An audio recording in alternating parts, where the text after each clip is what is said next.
السلام علیکم ورحمت الله وبرکاتو. پښتو ادبي کاروان ټول ملګرو ته سلامونه او احترامات هیله لرم چې روغ او جوړ به یاست. ملګرو تاسو ته پته ده چې د شپې په اوله حصه کې او د ورځې په اخرنۍ حصه کې موږ سره یو خصوصي نشست کېږي. د نن ورځې خصوصي نشست دی د مشکل الفاظو معنی، چې په دې کې به موږ سره صدارت کوي ډېر ګران زړه ته راتېر استاد محترم خالد یوسفزی صاحب چې مشرتابه یې زما په غاړه دی. أعوذ بالله من الشيطان الرجيم بسم الله الرحمن الرحيم رب اشرح لي صدري ويسر لي أمري يحلل عقدة من لساني يفقه قولي.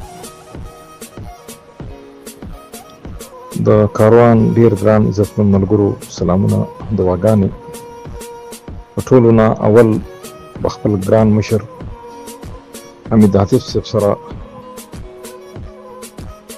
د هغه د ماما په غم دعا وکړو. الله دې مرحوم ته جنت الفردوس نصیب کړي، الله دې د هغه د ګناهونو نه صرف نظر وکړي او الله دې ولا د برزخ زندگی د جنتونو د باغ نه یو باغ کړي. د پروګرام نه مخکې څو الفاظ دي تاسو سره شریکوم، د هغې تشریح مې هم کړې ده، بیا راځئ باقاعده پروګرام شروع کوو.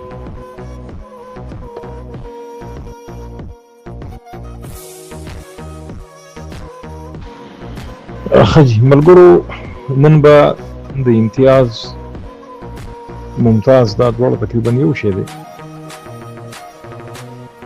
په تمیز او ممیز دې کې خبرې کوو او بیا د پروګرام په اخیره کې به چې کوم دی نو په تور امتیاز او هلال امتیاز او ستاره امتیاز او تمر امتیاز دا مرکب دي، په هغې خبره کوو. هغه ځکه چې خبرې به اوږدې شي نو د پروګرام وخت زه نه متاثره کوم. امتیاز اسم مذکر دی، د عربی توری دی، د ممتاز نه ماخوذ دی. معنی دا فرق، برتری، تمیز، داسې خوبی یا قابلیت چې یو انسان د بل انسان نه لږ برتر شي یا علمی کارنامه یې کړې وي.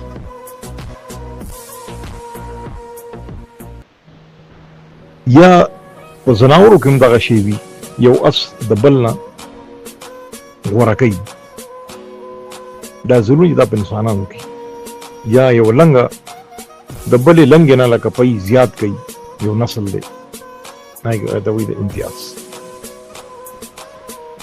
تمیز فرق کولو ته وایي، داسې لفظ چې لغوي طور د فرق نه علاوه یو خاص معنا هم ورکوي، د دوو څیزونو ترمنځ فرق راوړي او په لغت کې د یوې جملې ابهام لرې کوي.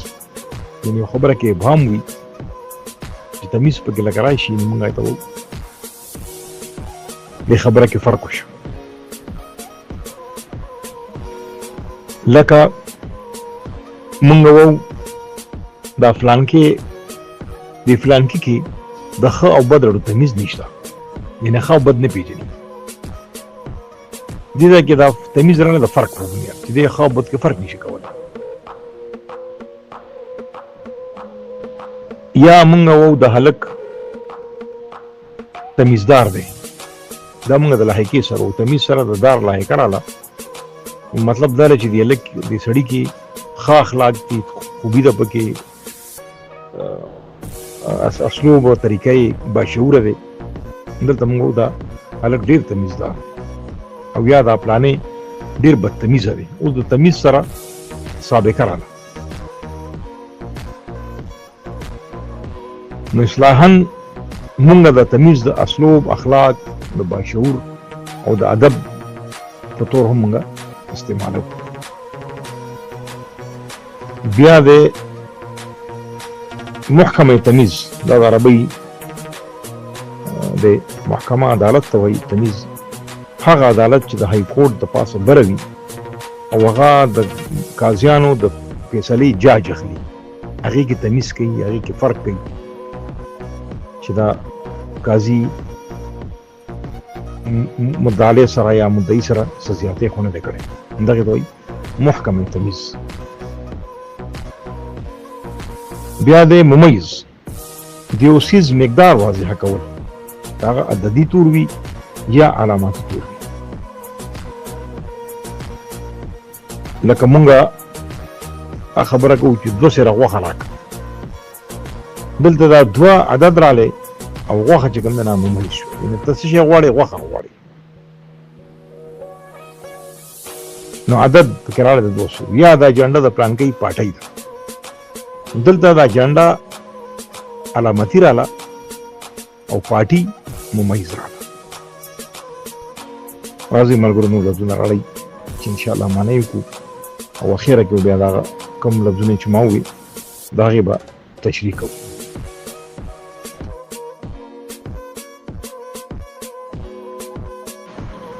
ښه ملګرو، زما خیال د نېټ ستونزه ده، زه په وخت نه لږه فایده واخلم، ملګرو سره به 2-3 خبرې مو شیر کړم. دا خبره ما څو ځله کړې ده، بیا یې کول غواړم چې هر لفظ خپلې 3 معنی لري، یو لغوي وي، یو مجازي وي، یو اصطلاحي وي. د دې نه علاوه یو راځي لفظ مرکب. مرکب لفظ چې کله راشي نو هغه د 2 لفظونو د جوړښت نه جوړیږي او هغه ځان له جدا جدا معنی لري هغه لفظونه، لیکن چې کله هغه د مرکب په شکل کې راشي ان هغه یو نوی مفهوم پیدا کی. او شاعرۍ کې دا ډېر بنیادي څیز دی چې مونږه نوي تراکیب راوړو، نوي استعارې راوړو، نوي تشبیه راوړو. دې سره شاعرۍ کې خوند پیدا شي.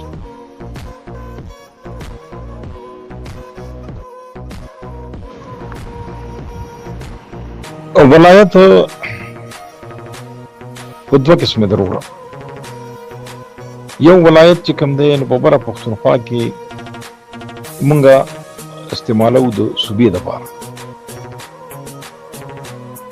د مملکت یو حصې ته صوبې ته ولایت وایي، که هغه ضلع وي او که هغه پوره صوبه وي. لکه افغانستان کې ننګرهار، کندوز، کابل دا ولایتونه دي او چې دا ټول مجموع شي نو دا افغانستان شو.